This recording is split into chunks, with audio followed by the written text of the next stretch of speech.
E estamos de volta com o BBcast, seu podcast de automobilismo e outras nerds. No episódio de hoje vamos falar sobre a rodada dupla final ali em Berlim, sobre a Fórmula E. E para falar comigo da final da categoria elétrica está aqui comigo a Débora Santos Almeida. Bem-vinda, Débora.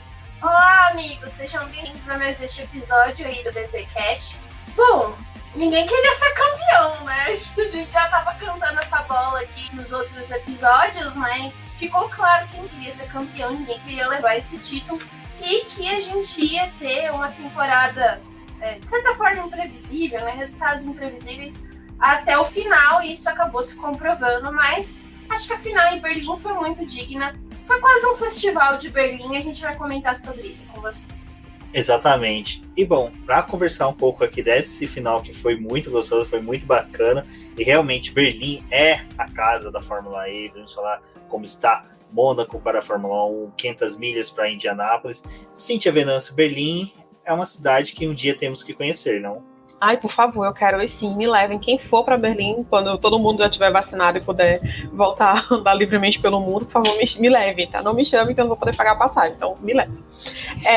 Mas eu acho que, assim, não é nem que ninguém queria vencer, eu acho que ninguém queria que a temporada acabasse, entendeu? Por isso que tava todo mundo tentando sair ali de fininho para tentar fazer a corrida render mais, sabe? Para ficar mais gente assistindo. São os gênios incompreendidos da Fórmula E, né? Infelizmente ou felizmente não deu certo, a corrida acabou, a temporada acabou e temos aí Nick De Vries, primeiro campeão mundial oficial de Fórmula E. Bom, mas antes de prosseguirmos, Cíntia, só faz um favor pra mim, abre teu áudio, fala um negócio que eu acho que só tô tendo um retorno aqui estranho, rapidinho. É da música mesmo, tranquilo. É da música mesmo? Ah, beleza. Então, normal, né? Segue o pai. Segue o pai. Bom, Débora, mas antes de prosseguirmos, vale lembrar, galera, que estamos ainda na campanha dos 2.000 inscritos no canal do Boletim do Paddock, aonde se você tomar... Não, quem vai tomar o chui sou eu, né? Se você se inscrever no canal do Boletim, quem vai tomar um chui sou eu ao vivo, em uma live. Então, faça o favor, você que ouve o BBcast, compartilhe com seus amigos, divulgue nossos podcasts pra galera. Também convide o pessoal aí para se inscrever no canal do Boletim do Paddock no YouTube. E assim atingimos a marca de 2.000 inscritos até o final do ano. Quem sabe, né? Eu abraçado ali com o Papai Noel e com as renas, fazendo um chui bem bonito para vocês. Não, mas se o pessoal que tá escutando o podcast quiser beber e fazer um chui com você, mandar uma foto, né, postar nas redes sociais, a gente também tá aceitando, entendeu? Assim, é livre a internet, façam o que vocês quiserem. Mas apoiem o BP no YouTube, né, e na plataforma que você estiver escutando aí o nosso podcast, e também para poder a gente manter esse programa aqui, manter as nossas lives lá no BP, né, no YouTube, e também outros vídeos sobre outras categorias, como a W Series, a Fórmula E, Extreme E. Passem, né, por lá, também verifiquem a possibilidade de se tornar um membro lá do canal e apoiar o nosso trabalho. E também na plataforma do Apoia-se, qualquer valor é extremamente necessário para a gente poder manter o nosso trabalho aqui. E você também pode participar lá do nosso grupo de WhatsApp, já discutir com a gente outras finais de Fórmula E, Fórmula 1, né? Vamos ver o que tá vindo por aí. Mas isso é muito legal, a gente ter os nossos ouvintes e o pessoal que acompanha o nosso trabalho lá no nosso grupo. Então confira todos os links que também vão estar disponíveis aqui no agregador que você está escutando esse episódio.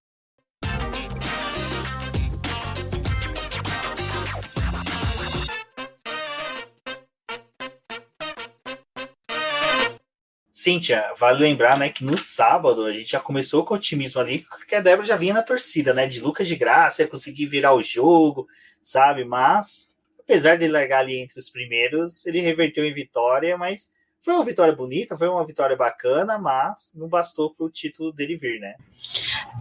A expectativa do Lucas era, e da Audi de um modo geral, né, era terminar a temporada bem, já que a equipe, né, a marca tá saindo da categoria, então eles queriam sair por cima, né, sair deixando uma marca positiva, com os resultados legais, e eles já tinham conseguido vitória esse ano, que foi lá em Puebla, no México, naquela triste desclassificação do Verlaine na bandeirada, mas que o Lucas fez uma corrida fantástica ao estilo dele naquela corrida, lá em Puebla, e agora eles também conseguiram isso, né, assim, mesmo que o Lucas ele já tenha largado entre os primeiros, né, ele largou do terceiro lugar e venceu, mas não deixou de ser uma corrida cerebral, estratégica, como ele e a equipe costumam fazer. E é bom para a categoria, é bom para a equipe deixar aquela marca e já dar um abafado, né, naquela história toda que aconteceu em Londres, que pegou muito mal para muita gente. Então eles estão saindo bem. E o Lucas continua mostrando aí que ainda está por cima, né? Tem boas credenciais. Ele que ainda não anunciou se vai conseguir realmente permanecer na categoria para o ano que vem, que ainda tem muita vaga em aberto, tem muito piloto para ser confirmado, tem equipe para ser confirmada ou não, né? A gente ainda não sabe direito.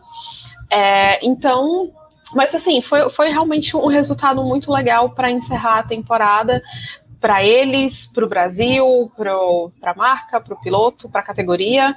E foi uma corrida legal no sábado, né? Vamos combinar que foi animada. Eu acho que foi legal a gente ver esse campeonato que a gente teve, né? Porque foi realmente na base ser imprevisível, né? A gente não tinha ideia de quem ia ganhar no final, então a Audi ela teve a possibilidade de tentar se recuperar, de também trazer alguns bons resultados, acho que não só com o de graça, mas o Rast também, né, teve a oportunidade de fazer a temporada completa, mostrar também que ele se acostumou aí com a categoria, que ele pode ser um piloto para poder permanecer nela, né, que eu também era um cara que precisava mostrar trabalho, mostrar, como diz assim, nas credenciais dele, então funcionou, sabe, acho que foi positivo, apesar de terminarem na quarta posição do campeonato, e aí fazendo um geral, né, do que aconteceu com a Audi, foi positivo eles fecharem com uma vitória do de graça, né, no sábado. Felizmente, a gente já sabia que para o restante do fim de semana, né, no domingo, principalmente, ia ser mais difícil dele conseguir ganhar o título, porque ele já estava numa posição melhor na classificação, no sexto lugar ali, para poder fazer a classificação com o pessoal no domingo. Então, ele não ia conseguir avançar muito, né? Tava muito disputado em Berlim. Mas eu acho que para a despedida da Audi foi legal a gente ver isso, foi legal a gente ver o de graça tendo esse resultado. É bem legal porque tá todo mundo colocando o de graça em várias equipes, né? Ele é um piloto que ainda não está confirmado. E ele falou, né, que tem mais de 90% de chance dele estar no grid, né? Na próxima temporada, mas ainda nada definido. A gente já tá tendo aí a Silly Season, muita coisa já sendo resolvida, mas a gente não sabe para onde o brasileiro vai e se ele realmente fica. Mas, de qualquer forma, acho que foi um fechamento legal. A Audi agradeceu bastante de graça, né? A gente tem que lembrar, acho que quem escutando o podcast aqui, e a gente sabe que muita gente assistiu, na verdade, a primeira temporada que assistiu foi a 7ª temporada, né? A gente teve alguns feedbacks hoje no Twitter que foi bem legal. Então, para algumas pessoas que ainda não acompanhavam a categoria, tipo, a Audi está desde o comecinho ali, o de graça esteve sempre com eles, foi um cara que ajudou a trazer a categoria, né? Ele tá ali também, tem aquele pezinho na parte da fundação da categoria, sabe? Então, é um cara que é importante, sabe? Por mais que, né, ele seja muito controverso, tenha muitas coisas aí que o pessoal não gosta, mas ele como piloto acaba entregando, né? Conseguiu trazer esses resultados para a Audi e até numa temporada em que foi muito imprevisível, né? A gente teve 2 vitórias do de graça, então é uma marca bem interessante. E é interessante que a vitória, né, Cíntia, como vocês falaram, é importante para a Audi, é importante para o Lucas de Graça, que ainda não falou, né, se vai sair da categoria, se permanece, está naquela indecisão, mostra que ele ainda é um piloto competitivo e que vale a pena aí uma equipe que esteja com um piloto só confirmado ou nenhum confirmado possa trazer ele. Exato, porque a Silly Season já tá todo vapor aí, já tem um tempinho, né, tem algumas semanas, e tinham começado a falar que o de graça ia para a Nissan no lugar do Buemi, mas essa semana já surgiram boatos do de graça na Venturi, provavelmente não, né, no lugar do Norman Nato. Mas o Nato venceu na corrida do domingo, né? E foi pódio não, ele foi quarto lugar, foi quarto ou foi quinto lugar no sábado. Quarto Quarto lugar, isso, tô vendo aqui. Pronto. Obrigada, Luiz. Quarto lugar na corrida de sábado, então não deixa de ser um fechamento de temporada muito positivo, né? Porque o Mortara, ele largou, mas não andou muito na corrida do domingo, mas foi para Superpole, né? Então, aliás, foi para Superpole não, mas ele conseguiu se classificar bem. E foi um final de temporada muito interessante também para a Venturi, né? Assim, que a gente sabe que eles têm uma ligação muito forte com a Mercedes em diversos aspectos. Que sempre foi aquela equipe que estava ali do meio do grid para trás, sabe? Que sempre tentou fazer alguma coisa e só conseguiu efetivamente nessa temporada, eles conseguiram se mostrar mais, né? Então, assim, vamos ver o que a Suzy Wolff vai decidir aí, né, para se ela vai manter o Normanato pro ano que vem, né, se ele vai ficar só uma temporada, e se quem vai chegar é o Lucas de Grassi ou outro piloto, né, então vamos aí acompanhar quais são as cenas dos próximos capítulos aí da vida do de Grassi. Eu acho que o que é legal, só para poder fechar isso, é porque o de Grassi, ele quer continuar na categoria, mas ele quer continuar com uma equipe que seja competitiva, né? Então, a Venturi, acho que ela tem como entregar isso para ele, pelo menos na próxima temporada, né? Nesse retrospecto que a gente tem interessante. Mas a gente tem que lembrar também que eles já tiveram um brasileiro, né? Foi o Felipe Massa que correu lá com eles. Infelizmente, não foi, né? O que era esperado, né? Mas, aliás, foi até interessante que esse ano a gente não teve ninguém sendo demitido depois da bandeirada, né? Final do fim de semana. Então, não aconteceu o mesmo evento que aconteceu com o Felipe Massa. A gente gostaria que depois que acabasse a corrida já tivessem confirmado o Lucas de Grassi. Olha só, não aconteceu, gente. Nossa, já imaginou? Confirma e demite o Nato que vai ganhar a corrida, né? Nato, tá aqui, ó, sua rescisão de contrato e seu troféu. Nossa, não, gente, ia ser pior que no ano passado, pelo amor de Deus, Débora. Vamos dar pelo menos uma semaninha aí pro cara aproveitar. Não, e pior, demite o Mortara que tá lá no hospital, né? O cara tá moribundo, todo ferrado lá no hospital, vendo passarinho rodando na cabeça dele. Tweetando que o quanto é desrespeitoso comemorar enquanto ele tá hospitalizado. Exato. Gente, ele não fez isso não, tá? É só pra vocês pegarem a referência. Mas, falando em Mortara, Rubem, já que você tocou aqui no assunto, eu tava vendo... Saíram agora as notícias sobre o Mortara, né? Que antes da gravação a gente tinha até comentado que não... A Aventura não tinha falado nada. Mas saíram agora, a gente tá gravando... Saiu agora a notícia, a gente tá gravando ainda no domingo. Então, assim, ele sofreu um impacto de 26G na hora da batida e teve uma microfratura na quarta vértebra. Mas, felizmente, não vai precisar de cirurgia, vai ser só uma recuperação, assim, como se fosse uma pancada de 26G, que ele vai precisar de um pouco de descanso, né? Então, assim, felizmente, ele vai ter tempo para isso, já que a temporada acabou, mas aí ficou alívio, né, de saber que ele tá bem, que ele não teve nenhum dano mais sério mesmo, né, apesar de fratura na vértebra ser um negócio preocupante mesmo sendo micro, e fica aí a nossa torcida para ele se recuperar rápido e voltar pro ano que vem, que eu acho que ele combina muito com o estilo da Venturi, ele que chegou na temporada 5, se eu não me engano, ele combina muito e ele acaba sendo um homem de confiança da equipe, né, já que ele tem bastante experiência, já se habituou e tal. Então, vamos ver aí que para ele continuar, né, pro ano que vem. Não, e até vocês falando possível ida do Lucas de Grassi para Venturi, não é um dos piores lugares, né? Mortara ficou em segundo com 92, o Nato ficou um pouquinho lá para baixo, né? Ficou em 18º com 54 pontos, mas o Nato ainda foi aquele piloto que não teve não foi tão consistente, mas quando precisou entregou, até teve umas corridas dele que foram boas. Eles também foram cometidos por punições, né? Algumas coisas que acabaram tirando pontos, né? Esse não vai ser o review da temporada para você que está escutando o podcast, mas a gente deve trazer aqui um podcast também ou algum vídeo falando a respeito da temporada para vocês e fazendo uma análise mais completa. Exato. E para finalizar sobre a corrida de sábado, vale lembrar que o pódio foi composto por Lucas de Grassi, Eduardo Mortara e Mitch Evans, que Eduardo Mortara e Mitch Evans eram os caras que, sabe, estavam com chances de títulos no domingo, mas no domingo já pela manhã, né, já fizeram o favor de se encontrar ali. Tem gente comentando agora que eles estavam, o Eduardo Mortara estava dodói, mas o Mitch Evans e eles se encontraram na largada. Cíntia, foi uma largada bem complicada, né? O Eprix que quase não começou, né? A largada que quase não aconteceu. Porque ninguém queria começar a corrida, né? Mas, assim, aquela batida no início, né? Entre o Evans e o Mortara é um negócio que assusta, né? É o tipo de batida que assusta, assim.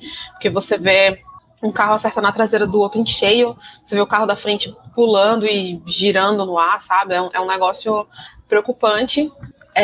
E aí o Mortara teve que ir pro hospital, então assim, a gente passou um tempo sem ter notícia, mas felizmente, como a gente falou, que ele já tá bem. E assim, foi ali que começou o Blessed do De Vries, né? Porque, tipo, a gente tinha Evans, tinha Mortara e tinha o Jake Dennis largando na frente do De Vries, que seriam as pessoas que mais tinham chance de atrapalhar essa possível conquista do título. E, tipo, saíram. Dois nem passaram da linha de largada, o outro saiu na outra volta. Então, assim, é o poder do Lewis De Vries, né? Como a gente tá chamando desde a primeira corrida, que realmente baixou o Blessed e, tipo, até quando deu tudo errado, deu tudo certo para ele, né? Bom, a gente teve o iluminado Toto Wolff, né, também, né, nos boxes ali da Mercedes. Então, obviamente, a pressão, né, a áurea ali para poder conseguir resolver os negócios tava ali, né. Foi até engraçado, vou até dedurar o Rubens, porque o Rubens estava falando, né, que até mesmo no momento em que o Van Dorn tá lá, todo pomposo, né, no pódio, tem o De Vries para poder estragar com a felicidade, né, Rubens? Pode contar aí para o pessoal. Polêmica! Não é que primeiro que eu falei, o pessoal até falou que eu coloquei tipo, zica no Van Dorn, mas não coloquei zica. Cara, o Van Dorn liderando a corrida, eu olhava assim e falava, cara, não orna, sabe? Tipo aquela coisa que não combina. É aquele vaso que você chega na tua casa, tua mãe colocou em cima da mesa e fala, mãe, não combina esse vaso. Você apanha, mas você sabe que não combina. Era o Van Dorn liderando a corrida. Mas só que, assim, não era por causa dele. É que o retrospecto dele também em Berlim não é muito bom. Ele não tava. Esse ano foi um ano bom pro Van Dorn. Gosto muito dele, torci pra caramba, né, quando ele tava na Fórmula 2, quando foi pra McLaren, mas esse ano realmente não foi um ano bom para ele. E realmente, né? Ele ali no pódio, você via os caras filmando todo mundo subindo pro pódio, na hora que era o Van Dorn, era um flashzinho, filmava o Toto Wolff, a Suzy Wolff, filmava o Lottery cumprimentando o De Vries, cumprimentava qualquer outra coisa. Cumprimentava não, filmava qualquer outra coisa, menos o pobre do Van Dorn. Mas, assim, do De Vries ter sido campeão, acho que vale falar que realmente essa volta inicial, esse começo de corrida foi muito decisivo. Porque a gente chegou lá com que 16 eram pilotos, né, que estavam com chances de título. 18 no sábado 18. E 13 no... Então, já começou 2 sendo limados já na primeira volta. Depois, Jack Dennis também sendo limado. E assim, parece que realmente, sabe, tá, o Nick De Vries estava com uma áurea, sabe, e disputando posição. O cara podia só conduzir o carro, sabe, só terminar a corrida, maciota. Só na maciota, não. Ele decidiu disputar posições. Não, assim, como toda temporada, né, era aquela coisa, tipo, quem tinha a maior chance de comandar, de liderar o negócio, chegava na outra corrida, tipo, já mudava tudo, né? Então, obviamente, acho que a final não poderia ser diferente, né? Até foi interessante, vou voltar só para poder fazer o comentário completo, porque no sábado a gente teve uma atuação impressionante da Tecla, tanto que eu falei assim, nossa, tipo, vocês deixam para poder fazer Berlim na final, para a Tecla vir levar absolutamente tudo e, tipo, dane-se a temporada incrível que a gente teve, né, de imprevisibilidade. E aí eles tiveram lá uma boa classificação. A corrida já não foi tão boa, porque eles acabaram perdendo espaço, né, caíram ali e foi por isso que até o de Graça conseguiu vencer essa corrida. Mas aí a gente chegou no domingo com toda aquela coisa da classificação, de que o pessoal que sai no primeiro grupo não tem tantas chances. O primeiro grupo foi, né? O segundo, quando foi para a pista, não conseguiu voltas tão expressivas para poder tirar o pessoal do primeiro grupo. Nos 2 dias, inclusive, né? Que foi exatamente. Nos 2 dias. Foi interessante mesmo. Nos 2 dias a gente teve isso. E foi muito legal por conta disso. O restante da classificação, obviamente, acabou embolando, né? Mas o Evans, ele saiu no domingo com a melhor posição que ele tinha, porque todo mundo que estava desafiando ele no campeonato estava para trás. Foi exatamente o que o Rubens falou, era só ele levar o carro, tipo, não tinha erro, sabe? era tranquilaço pra ele. E, obviamente, né, como tem o fator Fórmula E aí no meio, né, e acho que deve ter alguma coisa do Agag também, né, pra... Assim, gente, não tem como fazer o texto da Fórmula E e já deixar pronto, entendeu? Você tem que ir fazendo no calor do momento, sabe? Não tem como você saber o que vai acontecer no final. E aí a gente teve a largada do Evans em que ele, tipo, simplesmente ficou, sabe? Tipo, o que aconteceu, sabe? Se fosse uma Mercedes, né? Se fosse um Bottas, a gente até entendia, sabe? Uma largada ruim. Mas o carro do Evans, sabe? Tipo, não. Aí o desespero da equipe, os boxes. Não, aquela imagem foi... E o pior é que eles olhavam o segundo carro deles, né, Cintia? O Sunbird ruim, distante. A Jaguar, cara, ela tem que se benzer, velho. Acho que a Jaguar deve ter concessionário em Berlim, cara. Se alguém quer comprar a Jaguar, tem que sair de Berlim pra comprar. Talvez pra Munique, talvez. Ai, gente. E nossa, eu queria nem lembrar do Sunbird, coitado. Começou no sábado já a desgraça dele, aí no domingo completou mesmo. O cara chegou em terceiro, em meia corrida caiu para oitavo e era uma vez, né? E Débora, você falou do Agag, eu lembrei que o CEO da Jaguar estava em Berlim porque ele queria comemorar o resultado da equipe. Aí quando vai ver, tipo, o Sunbird bate no sábado, o Evans é batido no domingo. E eu lembro que eu participei daquela coletiva lá da Jaguar, né? E eu perguntei para o Mitch Evans o que eles iam fazer para não acontecer a mesma coisa que aconteceu no ano passado, né? Que a gente lembra que a Jaguar ela teve um começo de temporada no passado também muito bom, chegou em Berlim e sumiu, né? E aí ele falou que eles estavam se preparando, que tipo realmente não era uma pista que eles tinham um bom desempenho histórico, né? E ele mesmo, Evans, tinha um pouco de dificuldade com essa pista, mas que eles estavam trabalhando para não deixar o desempenho, assim, a performance cair. E quando ele foi pódio no sábado, eu falei, não, então os caras superaram. Vai dar Jaguar. Será possível que vai dar Jaguar mesmo?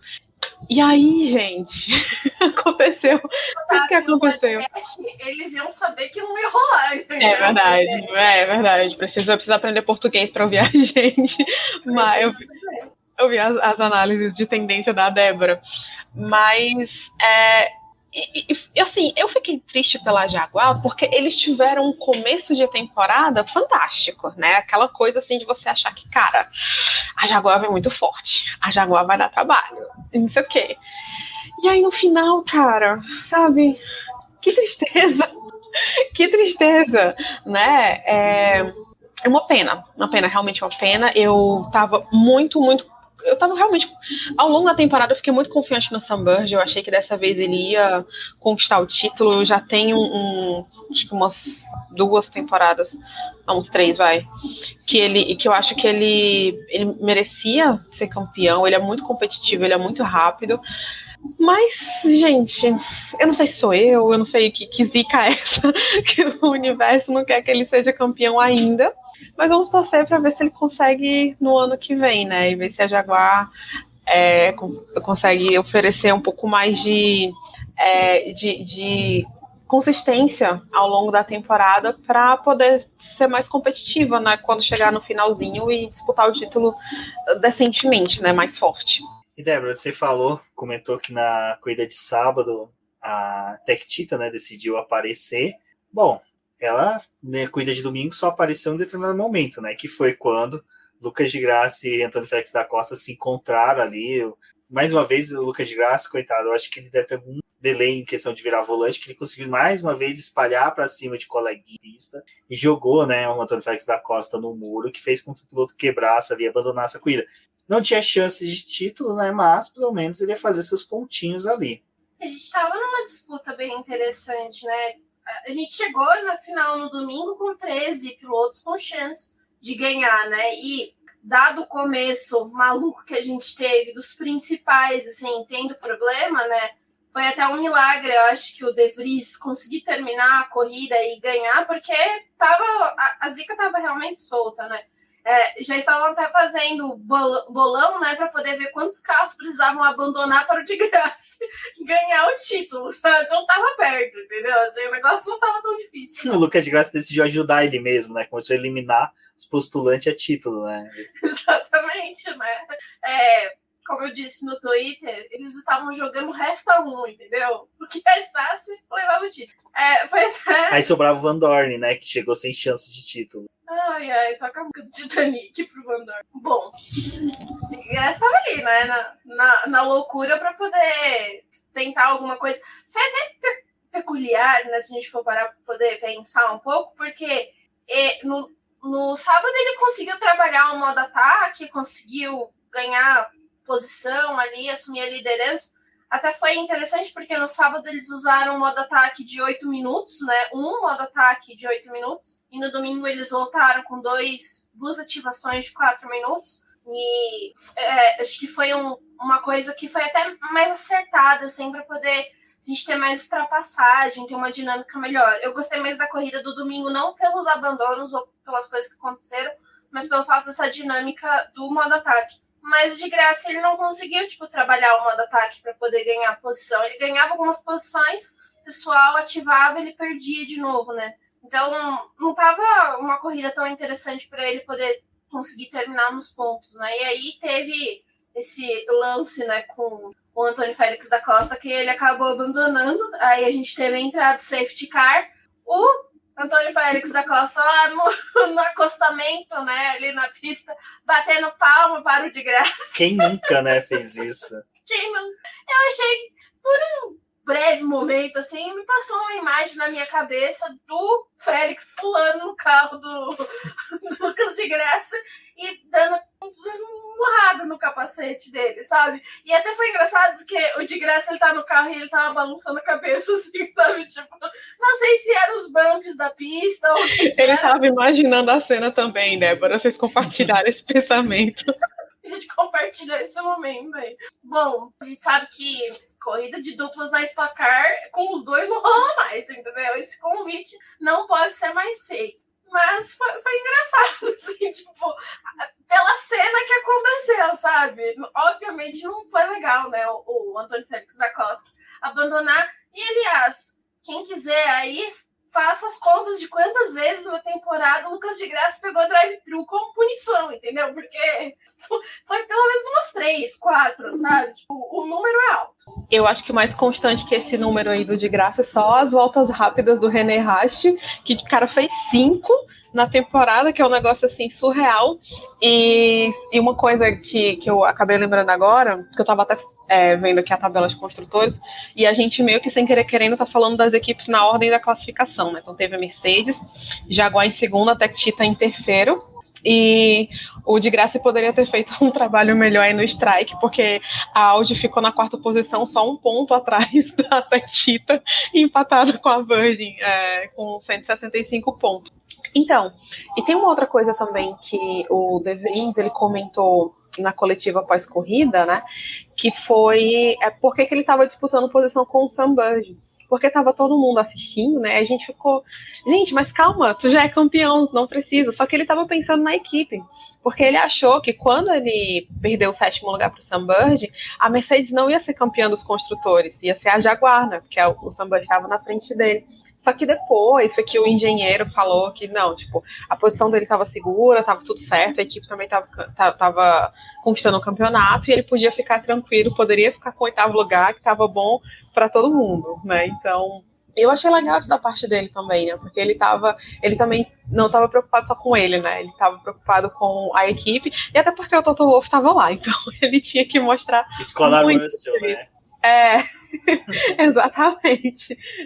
Equipe acima de tudo. Toto Wolff acima de tudo, mas tudo bem. Família Wolff acima de todos, né? Porque, olha, família Wolff desse final de semana saiu bem, viu? Não, e isso é até interessante, né, Cíntia? Porque a gente vive falando do Toto Wolff, mas a Suzy Wolff, cara, com a... Espetáculo. O dela, a gente vai fazer, se estão fazendo na Fórmula 1 retrospectiva das equipes, vamos fazer, mas só que eu acho que da aventura vai ser muito show, porque, cara, vale bem falar do que foi feito por ela, sabe? A construção da equipe acho que desde 2018 sendo construída, a passagem do Felipe Massa, o ano passado, então é bem interessante, dá para fazer uma análise bem bacana sobre a Suzy Wolff e a Aventura. Bom, sim, mas e só um rapidinho complementando o que você falou sobre essa construção da equipe, vale lembrar que a Suzy Wolff, ela levou o D'Ambrosio para lá, né? O D'Ambrosio que saiu meio que pela porta dos fundos lá da Mahindra e tá aí como vice-diretor, ajudando a fazer um excelente trabalho, inclusive ele que estava comandando a equipe em Puebla quando o Mortara venceu, a Suzy Wolff não estava lá, e eu fiquei muito feliz que ela pôde, né? Ela estava em Berlim, ela pôde no pódio, ela pôde comemorar como chefe de equipe, agora vencedora, assim, oficial, e ver ela no pódio com o troféu, foi maravilhoso, gente. Só não foi melhor porque ela correu na hora do champanhe, que ela não quis tomar banho. Errada não tá. Errada não tá. Mas eu assim, pra gente, né? Acho que a Débora também tem esse sentimento de você ver uma mulher chefe de equipe conquistando um resultado como esse, é um negócio assim surreal de espetacular, né? Eu acho que a imagem que a gente teve ali da Suzy, né, levantando o troféu e tudo, a coisa que mais me passava pela minha cabeça foi aquela imagem que a gente tem da Virginia Williams, dela levantando também aquele troféu, sabe? Toda a representação que teve para aquela época, né? Ela como mulher, tá ali num pódio, sabe? Tipo, umas coisas que é legal, e a gente tá vendo que a Fórmula E tá dando essa oportunidade, né, de ter uma chefe de equipe lá, mulher. A gente tem também na Stock Car a Babi Rodrigues, que também é a primeira chefe de equipe da Stock. Por mais que para muitos seja uma coisa assim, nossa, mas uma mulher não pode. Tipo, pra gente que é mulher e sabe os desafios de estar no mundo do automobilismo, de todas essas coisas que você tem que se provar duas vezes, tipo, a Suzy, ela não é a primeira chefe de equipe mulher, mas a gente já teve outras, né? Assim, não na Fórmula E, mas na Fórmula 1 mesmo. Mas a gente teve muitas posições contestadas, né? Tanto de ser chefe de equipe, mas também de estar em outras funções ali. E acho que é legal a gente ter essa imagem, sabe? Pelo menos, acho que para minha geração, né, da Cíntia também, a gente tá vendo as coisas melhorando, a gente tendo mais oportunidade, então acho que aquela imagem da Suzy foi uma coisa que transcendeu a Fórmula E, sabe? Porque teve muita gente que não acompanha a categoria, sequer sabe o que acontece na categoria, mas a imagem dela foi uma coisa que acabou tocando muita gente, sabe? Tipo, uma mulher ser chefe de equipe e ter esse reconhecimento, né? Então, é uma coisa muito legal. Aproveite o champanhe da próxima vez, Suzy, porque nós gostaríamos de aproveitar por você. Né? E é legal que ela foi 2 vezes ao pódio, né? Com a vitória do Nato, depois quando o Mortara não pôde subir ao pódio para pegar o troféu, ela subiu. Então foi muito legal. Arrasou. Era legal que ela fazia assim, cara, eu não sei o que eu faço. Tipo, eu acho que não era aquela sensação de tipo, ela nunca esteve no pódio. Não, eu acho que a alegria dela por estar representando o piloto dela, que custou o segundo lugar dos campeonatos de pilotos, é tão grande que ela, cara, sabe o que parecia? Aquela sul-coreana que ganhou a medalha junto com a Rebeca e não sabia colocar no pescoço. E aí a Rebeca tem que fazer sinal para ela, coloca no pescoço. É a mesma coisa a Suzy ali, ela, cara, o que eu faço aqui? Eu nunca não pode. Quer dizer, na verdade, acabei de subir para pegar um troféu, agora tô pegando o outro. É bom que ela já vai ficando mal acostumada pro ano que vem, né? Porque a Aventura, eu acho que das equipes é uma das que eu mais gosto, assim, da Fórmula E, porque, né, diga-se de passagem, a Porsche. Lottery hoje quis fazer umas coisas bonitas, né? Mas a única coisa bonita que tinha do Lottery hoje era o capacete dele, que de resto. E ele, né? Bom, mas enfim. Sabe o que ele Posso falar o que ele parece? Eu juro, eu pensava que ele era francês, porque a foto dele de miniatura, se vocês olharem, gente, eu vou até usar ela para alguma coisa para o BP, ele parece aquele. Não, no site não, mas no da transmissão, ele parece um dos três mosqueteiros, sabe? Francês, com aquele bigodinho bem fininho. Eu acho que eu vou até fazer meu bigode ficar bem fininho, igual o dele. Com o cabelinho pro lado assim, moreno. Olha, mas só uma coisa sobre pódios da Venturi. A gente teve o pódio deles em Puebla, né? E a Suzy, ela não tinha ido para a corrida de Puebla, né? Foi todo o time, menos ela não esteve ali presente com eles. Então foi até um dos motivos para ela não estar ali no pódio com eles. Então foi legal a gente ver a situação se repetindo agora, né? Principalmente na corrida que é a final. Até porque, assim, esse campeonato da Fórmula E vai ser lembrado como um todo, né? Pelas disputas que teve, por chegar na última corrida a gente não saber quem ia ser o campeão, mas também por ser aquela corrida que agora a gente tem um período de férias longo, a Fórmula E, infelizmente, nesses períodos de férias, ela acaba tirando realmente férias. A gente não vê a Fórmula E às vezes, né? Eles realmente acabam valendo as férias deles. Então a gente vai lembrar disso aí, pelo menos até os testes de pré-temporada e até o início da próxima temporada. Então valeu muito. Uma coisa que eu vou lembrar eternamente é que eu acho que o pessoal tá comemorando o que eu vou falar, mas é que o Nico Miller saiu no meio da temporada e o Buemi ainda ficou com 10 pontos a menos. Então isso pra mim é sensacional.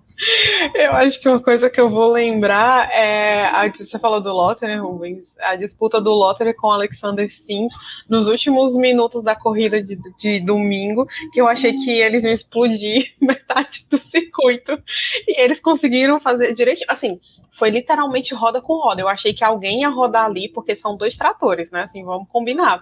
Mas um anula o outro. É verdade, uma força anula a outra. E eles conseguiram se sair. Agora, acho que chegando pro final, vale ressaltar também que Sérgio Sete Câmara fez 2 corridas boas, não foram ruins. Mais uma vez, limitado ao equipamento, né? Vocês que entrevistaram ele, dá pra gente ter boa expectativa pro futuro dele, né, na categoria. Principalmente porque a gente tira para as corridas, porque você vê que ele vai bem, você vê que tem uma coisa dele entregar, dele disputar a posição. Cara, ele pegou o Fanpush. O Fanpush é uma coisa que o pessoal tinha que votar nele para ele conseguir sempre, diga-se de passagem, mas ele pegou ali o modo ataque e realmente fez valer o nome, né? Assim, modo ataque mesmo. Cara, eu acho que, assim, eu fico muito triste, assim, pelo carro da Dragon ainda não render, sabe?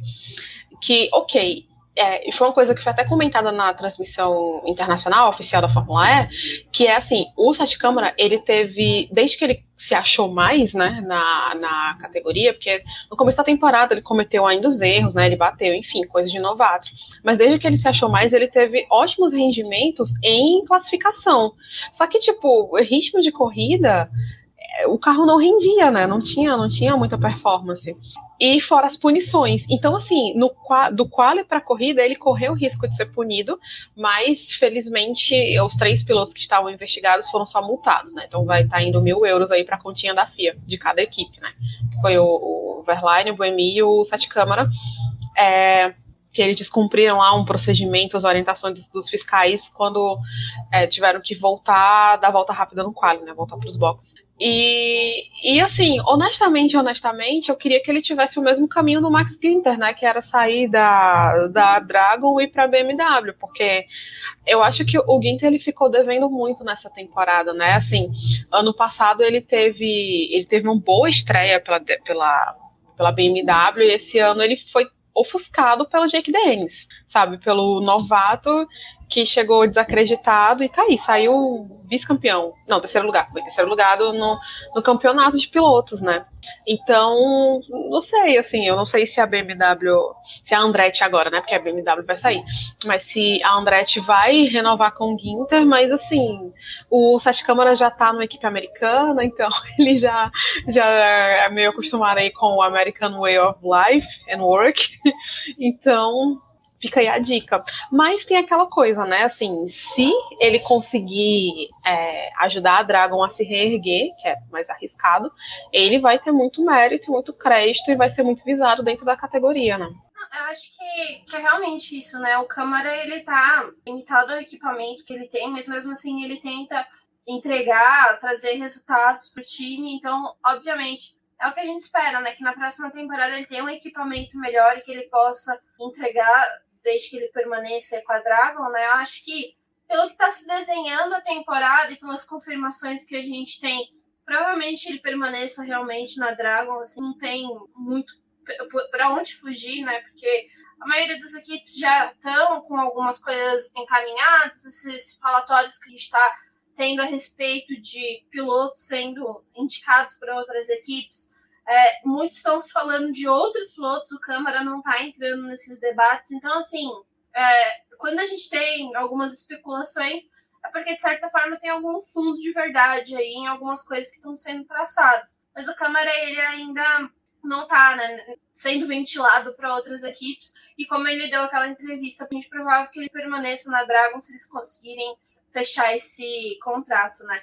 Mas eu acho que o legal que a gente teve a oportunidade de ver o Sérgio Sete Câmara nesse fim de semana, foi porque a estreia dele foi em Berlim no ano passado, ele participou lá do Festival de Berlim, teve a oportunidade de correr bastante vezes na pista, apesar de todas as alterações que a gente teve, né, durante aquele fim de semana, mas retornar para Berlim depois de um ano com a equipe, depois de um ano ali estando efetivamente com a equipe, porque ali em Berlim era tudo muito novo para ele, comunicação com o time, conhecer o carro, tipo, era uma coisa completamente diferente do mundo que ele estava acostumado, né? Então, ele conseguiu ter uma temporada aí para poder se adaptar a todas as questões. E aí a gente teve a oportunidade de ver o desempenho dele ali em Berlim. Acho que a corrida dele do domingo foi melhor, até porque ele teve mais oportunidade de usar o modo ataque nesse sistema de ter 4 minutos, né, 2 ativações. Acho que até ajudou mais ele para poder conquistar a posição, para poder subir muito mais do que aquele de 8 minutos. Mas acho que também uma coisa que é um ponto positivo desse fim de semana é que a gente teve algo semelhante com o que a gente teve no ano passado. Porque a gente teve o mesmo traçado, mas a inversão da utilização dele, né? Então, no sábado eles correram com o sentido anti-horário, no domingo com ele no sentido horário. Eles tiveram essa oportunidade de ter que pegar o modo ataque de outro lado da pista, tipo essas adaptações que eles tiveram que fazer, mas é uma coisa muito positiva, sabe? Então, Berlim acho que é um grande atrativo que a gente tem para a Fórmula E, e tendo uma rodada dupla, foi legal eles fazerem esses testes, né? Aproveitar disso para poder trazer mais dinâmica para o fim de semana e, de certa forma, até acabou ajudando o Sérgio. E uma coisa sobre o modo ataque que vale lembrar é que, assim, quando ele foi criado, ele ia mudar de uma corrida para outra, né? Isso ele acabou, assim, se repetindo durante uma temporada e meia, basicamente, né? Mas acho que alguém lembrou disso e aí começou a testar, né? Teve aquelas 2 ativações de 8 minutos, e agora teve essa com uma. Então vamos ver se pro ano que vem eles realmente vão mudar de uma corrida para outra, né? Para ver se adequa melhor às características de cada pista, né? Já que foi o que aconteceu em Londres. E que eles façam mais testes, que façam, sei lá, mais vezes com a duração menor, entendeu? Assim, para realmente movimentar mais as corridas, porque eu acho que é um ingrediente interessante, né? Quando começou, tava todo mundo meio descrente ali de quando ia funcionar, mas eu acho que agrega muito, movimenta bastante e influencia diretamente na estratégia das equipes, né? Acho que essa dinâmica que a gente tem no modo ataque é bem legal, assim, tipo, eu fiquei com um pouco de raiva no sábado pela duração de 8 minutos. Acho que, por mais que Berlim tem oportunidade de ultrapassagem, né? É uma pista que é uma das coisas que os pilotos acabam falando, olha, a gente tem mais chances de ultrapassagem, porque tem outros pontos na pista, não é só um lugar específico, a gente tem chance por todo o circuito, mas acho que o modo ataque também é um dos recursos interessantes para a gente poder ter uma movimentação na pista, já que a gente não tem o pit stop, né, na Fórmula E. Então, isso é uma coisa que também acaba ajudando a mexer mais os pilotos dentro da pista, né? Não acho que o de 8 minutos é efetivo, sabe? Eu acho que se talvez ter mais ativações durante a corrida seja melhor, né? Ou, pelo menos, o padrão da categoria já é algo que funciona muito bem. Mas é legal que eles ainda estão tendo essa liberdade de realizar testes. Essa temporada, se a gente for parar para poder pensar, foi uma temporada de muitos testes dentro da categoria, não só em Berlim, mas a gente teve, como a gente falou, nessa questão do modo ataque sendo explorado em outros momentos. A gente também teve a introdução de outras pistas. A categoria também veio com muitos lugares que a gente já conhecia, mas com mudanças dos traçados, então tipo, era uma coisa nova para todo mundo que estava acompanhando. Então é um ponto positivo, o primeiro ano em que a categoria é conhecida como mundial, o que é até triste, né, porque a Fórmula E sempre esteve em vários países, sempre levou, né, essa cultura elétrica para outros lugares, mas agora está conhecida como um campeonato mundial. Para todos os pilotos já era mundial de qualquer forma, sabe? Tá todo mundo cagando.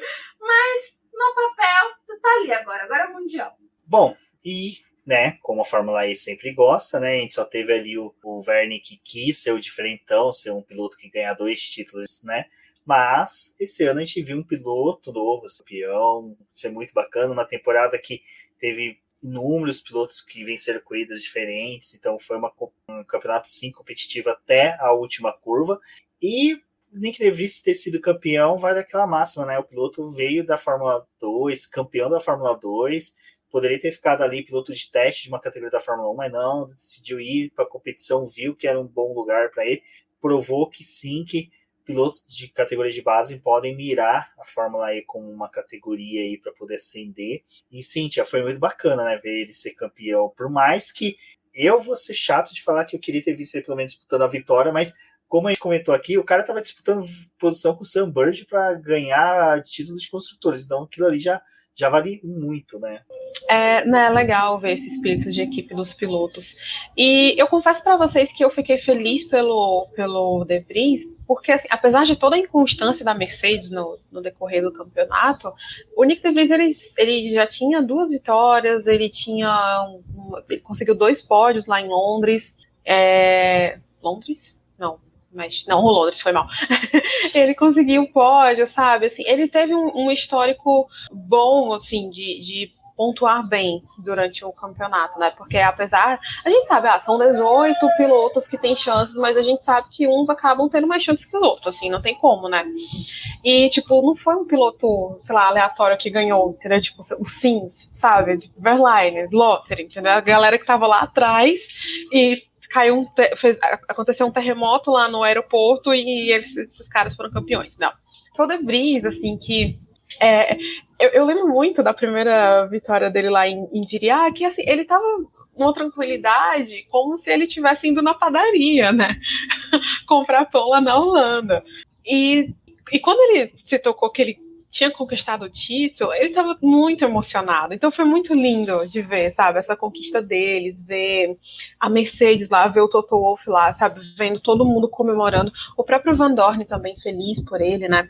Então, como você falou, tem essa questão de ser um piloto que foi direto de uma categoria de base, que conseguiu conquistar o campeonato, né, no segundo ano dele. Isso é muito importante e eu acho que serve também como referência e inspiração para outros pilotos que a gente sabe que não tem vaga na Fórmula 1 para todo mundo, então que eles comecem a mirar mesmo a Fórmula E como possibilidade de carreira, né? Então a gente sabe que tem aí esses boatos dizendo que o De Vries vai para a Williams, né? Então a gente pode falar melhor disso em um outro momento, mas assim, o cara vai ser campeão, vai sair de um título mundial de campeão, né? De campeonato mundial, para ir sofrer para tentar passar por um Q2, né? Se as coisas se mantiverem como estão. Que eu acho, na verdade, que ele tá mirando a vaga na Mercedes que o Hamilton vai deixar daqui a uns anos, tudo bem.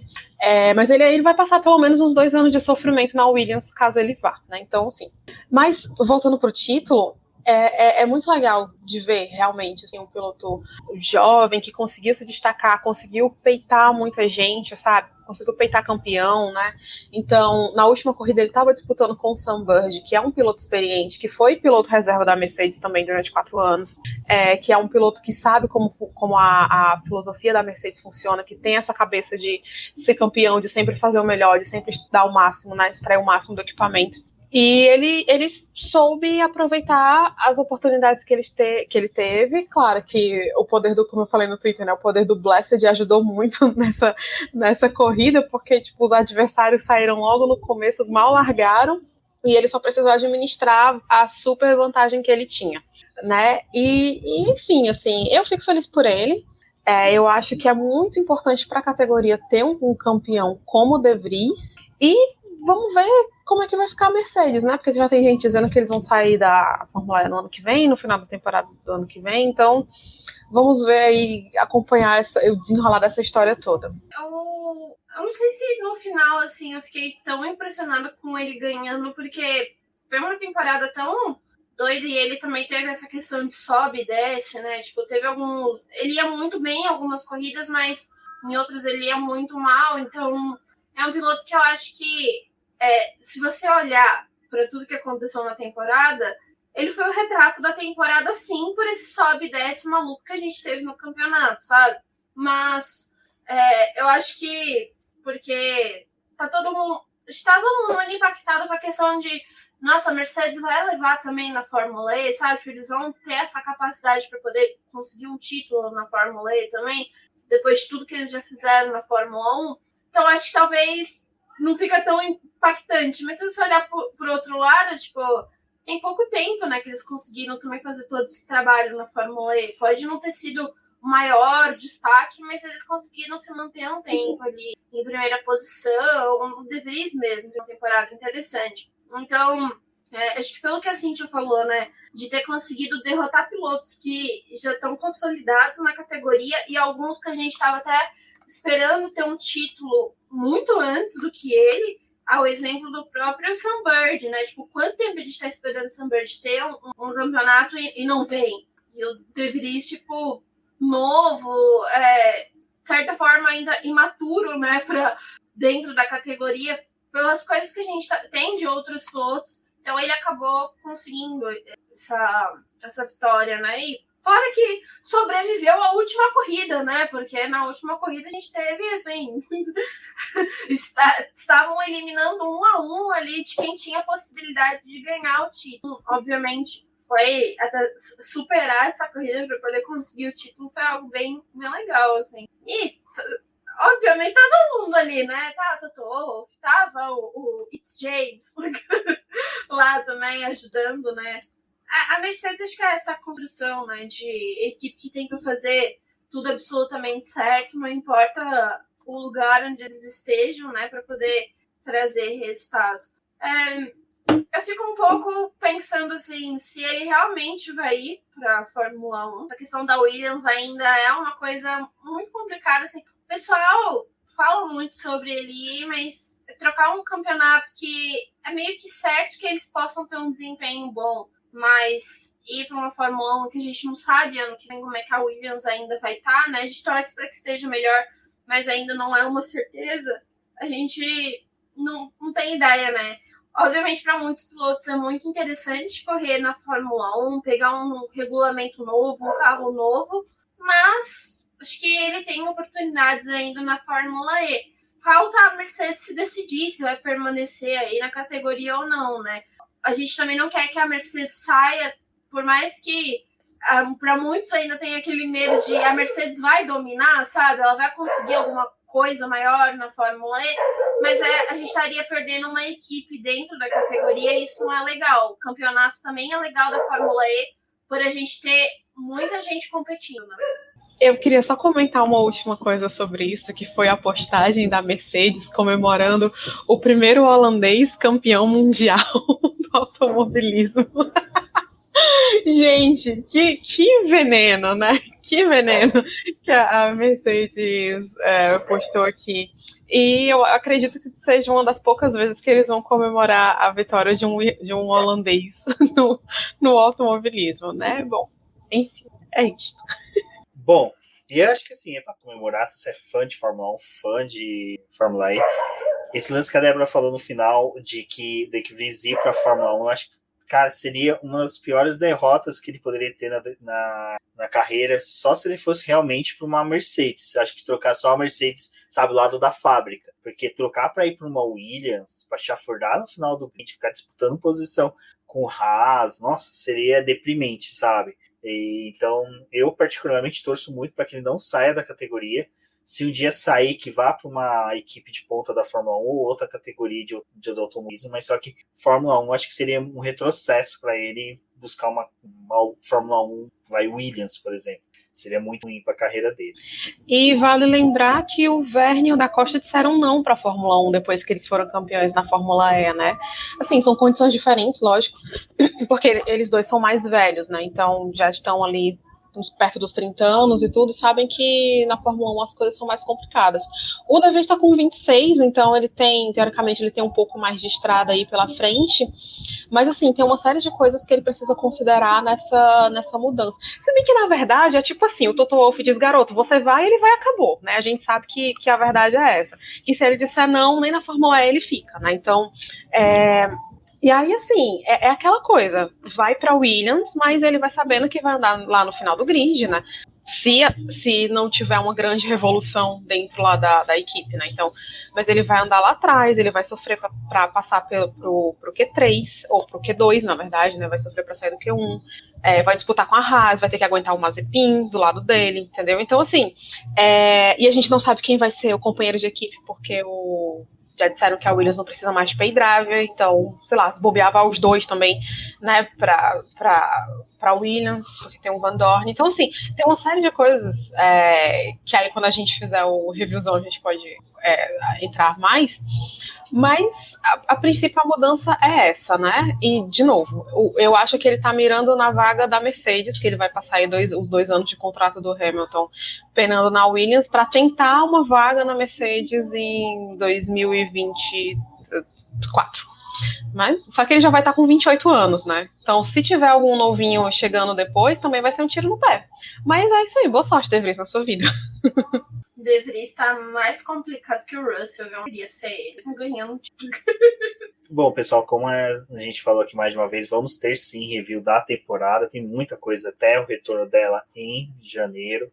Uma pena, quase 4 meses aí sem Fórmula E, vai ser bem chato nesse ponto de não ter corrida, mas vamos sim ter conteúdo para vocês. Lembrando aí que essa semana vamos fazer live para conversar com vocês, para também saber o que a galera sentiu e gostou do final de semana, também do que não gostou. E, bom, vamos ficando por aqui. Agradeço a todos que ouviram o podcast. Para quem acompanha nas redes sociais viu que eu chiei, porque acabou a luz bem no meio da gravação, então vocês podem perceber que teve uma quebra aí. Mas é isso, pessoal. Bom, eu vou pedir para as meninas se despedir, falar onde que elas podem ser encontradas na internet, começando pela Cíntia Venâncio. Galera, obrigada por todo mundo que acompanhou a temporada inteira com a gente aqui no Boletim do Paddock, nos podcasts, nas lives, no Twitter. Continue com a gente, que aí nessa entre-safra de temporada a gente vai tentar trazer conteúdos bem legais também. Obrigada por ter escutado mais esse episódio.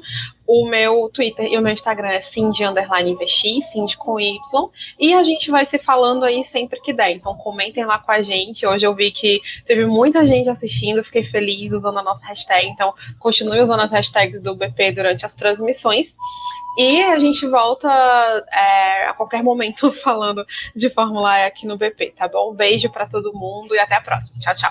Bom, pessoal, obrigada por escutarem o podcast até aqui. Você escutou, compartilha aí nas suas redes sociais, convida outras pessoas também para poder conhecer o nosso conteúdo de Fórmula E, né? E a gente retorna aí, vão acompanhando também a categoria lá no site, que a gente vai trazendo as atualizações para vocês, os contratos, o pessoal que vai permanecer na categoria, talvez outras pessoas que estão vindo para a Fórmula E, a gente vai atualizando tudo para vocês lá no site, no boletimdopaddock.com.br. Eu sou a Débora Almeida, no Twitter como TheFlowers. Passe por lá também para poder conversar comigo sobre Fórmula E, Fórmula 1, W Series, o que vocês quiserem aí. Até outra categoria que eu não conheço, que vocês quiserem saber mais sobre ela, estou disposta a trazer conteúdo para o BP. E até uma próxima, pessoal.